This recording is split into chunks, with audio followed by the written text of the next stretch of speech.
The Deputy Chief Kadhis Court in Nairobi opened its door to welcome members of the public to a day of insight and interaction. The open day, which was held on Monday under the theme Social Transformation Through Justice, aimed to demystify the operations of the court and provide an opportunity for citizens to learn about its functions, services, and significance within Kenya's judicial system.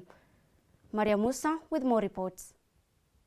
The Deputy Chief Kadhis Court in Nairobi's Upper Hill area served as a platform for dialogue and understanding as people from diverse backgrounds gathered to explore the role of Islamic law in the dispensation of justice. It's an open day for our court where it is intended to educate our esteemed customers and the public in general what the Kadhis Court normally do and specifically and generally what the judiciary normally does. The theme of the day is to educate our esteemed client on the visions of our judiciary generally. The open day involved a series of informative sessions led by the Deputy Chief Kadhi, Kadhis, and legal experts, shedding light on the principles of Islamic jurisprudence, the jurisdiction of the Kadhis Court, and its relationship with the secular legal system in Kenya. For me, this is a very good opportunity. We need to keep on demystifying Islam so that people can understand it. And more specifically, this court, the Kadhis Court. If you ask me about the Kadhis Courts, the journey, we've come a long way. When I came back from Pakistan in 1993 as a student at the law school, if you ever told me to join the Kadhis Courts, I'll tell you no. And Ali knows, one of the Chief Justices, I think Chesoni, the late Chesoni, tried to woo some of the Muslim lawyers who had some knowledge of Sharia to join the judiciary as Kadhis, and we said no. Simply because at that time, when I started practicing, I don't think any lawyer would have wanted to be a Kadhi at that time. I really encourage all of us, especially the Kadhis and also the Sheikhs and Imams, to go through the training of mediation as well as counseling. Why I'm saying that is that some of the conflicts, some of the marital conflicts are as a result of issues to do with mental depression, anxiety, and all that.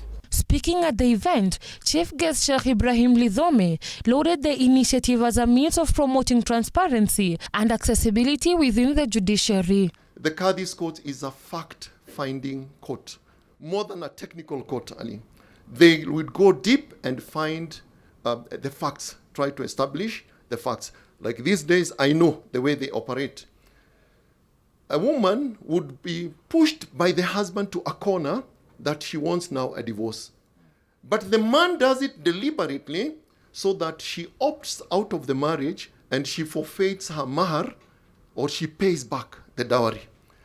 I'm happy the Kadhis, they will not just stop at the face value that it is the woman who is seeking the divorce.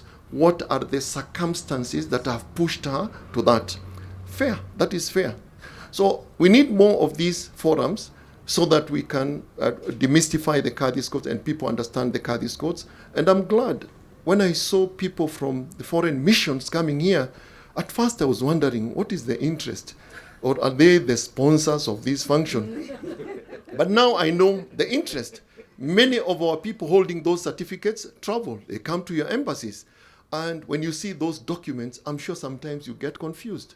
And you want to know how credible those documents are.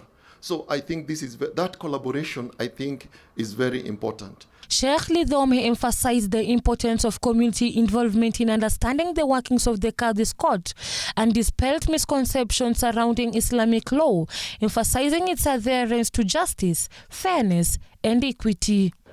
We've come a long way. People thought orders from the Kadhis Courts cannot be obeyed. This is a judicial officer. This is a constitutional court. It is created by the Constitution. It is no less than any other court in this country. So we've come a long way. Another thing that is very positive, those were days, most of the Kadhis actually were the straight-jacketed religious scholars.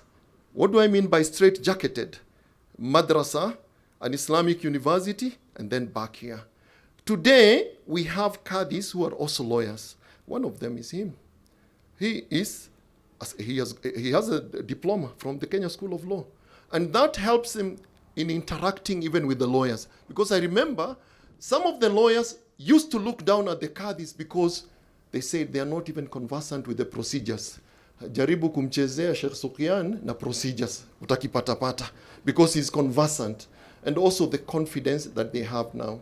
During the open day, members of the public were taken through different ways of accessing the service of the Kadhis court, including the online platforms. It will tell you to open an account with a password.